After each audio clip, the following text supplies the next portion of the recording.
Oke, time is yours, Ibu.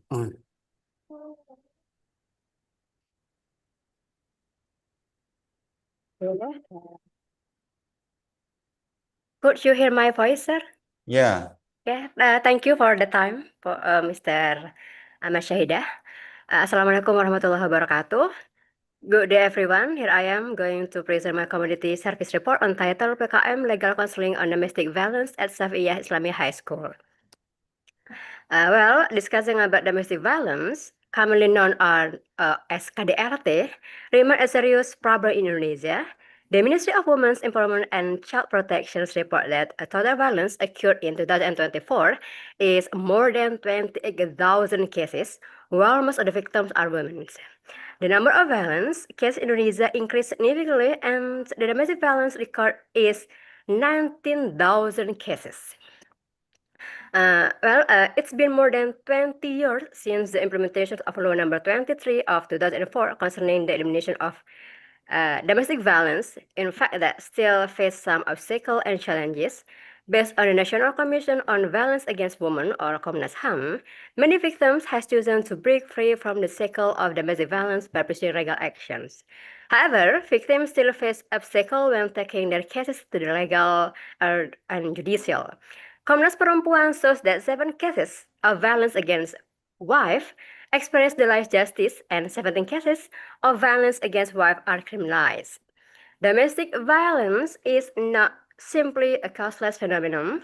Numerous factors contribute to the rise of domestic violence cases. Some of these factors are influenced by cultural, social, and economic factors.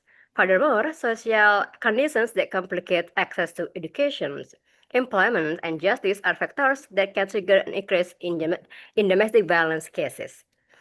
So by this background, I have some formulations. One, what is the meaning of domestic violence from the positive legal perspective?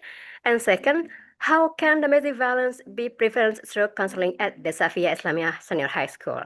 Objective, to understand the meaning of domestic violence from the positive legal perspective. And second, to understand the prevention of domestic violence through counseling at the Syafiiyah Islamiyah Senior High School.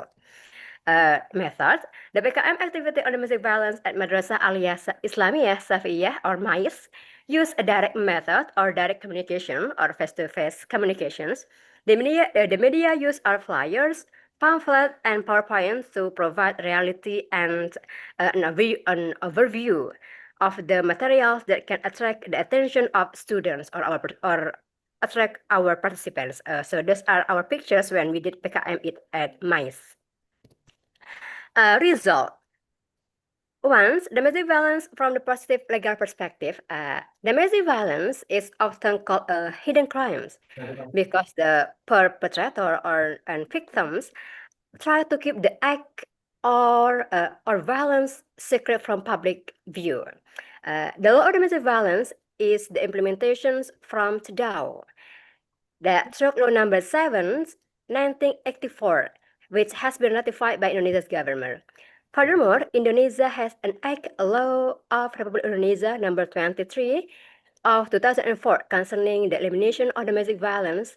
Article 1, Number 1 defines domestic violence as any act against a person, especially women, that result in physical, sexual, or psychological misery or suffering, and or neglect of the household, including threat to commit act, coercions, or awful deprivation of liberty within the household. 2. Effort to prevent domestic violence through counseling at the Syafiiyah Islamiyah Senior High School.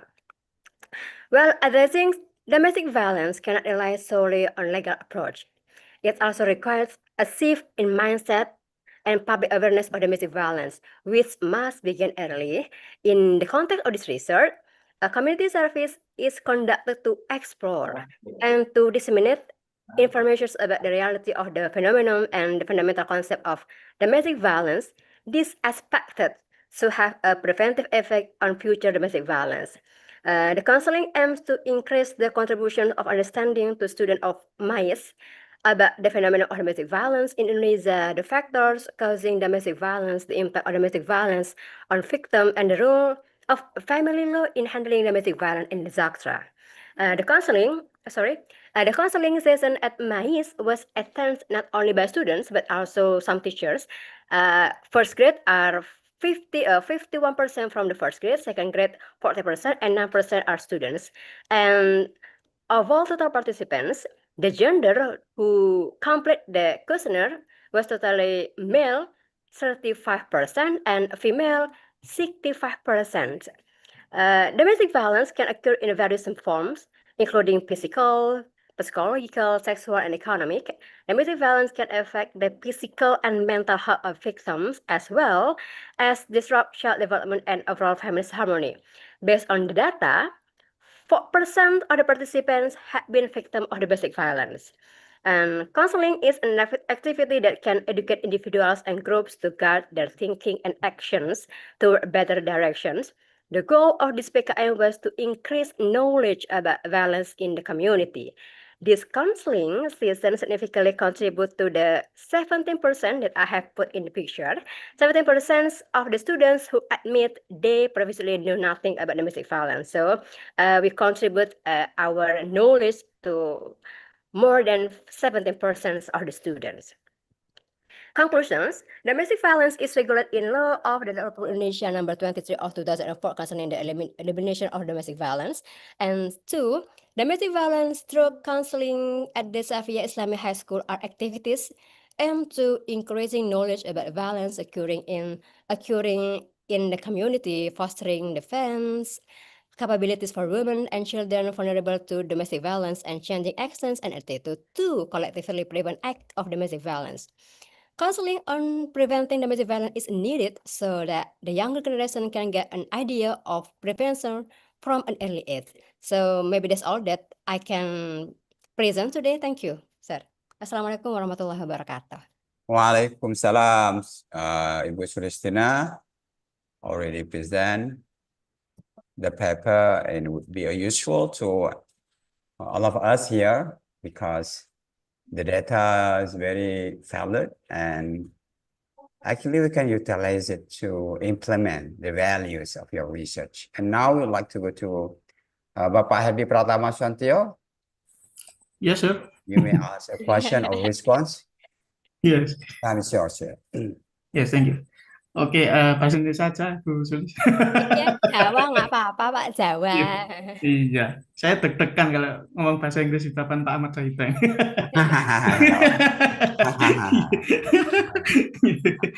Oke, menarik Bu Sulis apa yang disampaikan ataupun dipaparkan oleh Bu Sulis mengenai KDRT. Mungkin bukan pertanyaan, mungkin ini pertanyaan sedikit aja, satu aja.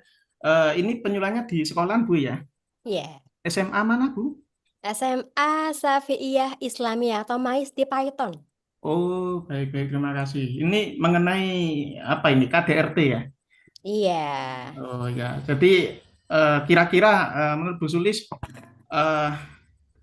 apa harapannya setelah melakukan penyuluhan terhadap siswa ya, terutama ya, mengenai pemahaman KDRT ini, apa harapan dari Bu Sulis sendiri?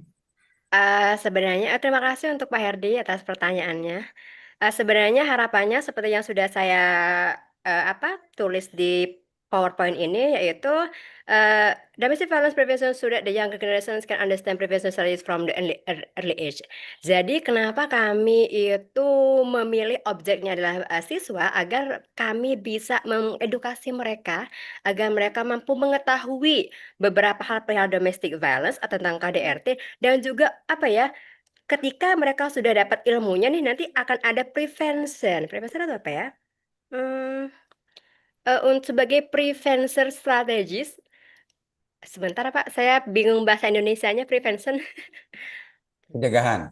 Nah, untuk sebagai pencegahan nanti kemudian hari gitu Pak. Kenapa kami mengedukasi sejak dini kayak gitu Pak Herdi. Tuh. Baik, terima kasih. Cukup Pak Ahmad Syahidah. Wah, thank you Pak Hedi. Terima kasih Pak Hedi. Bagus ya pertanyaannya ya. KDRT ya. Kalau saya KDRT, saya korbannya Bu.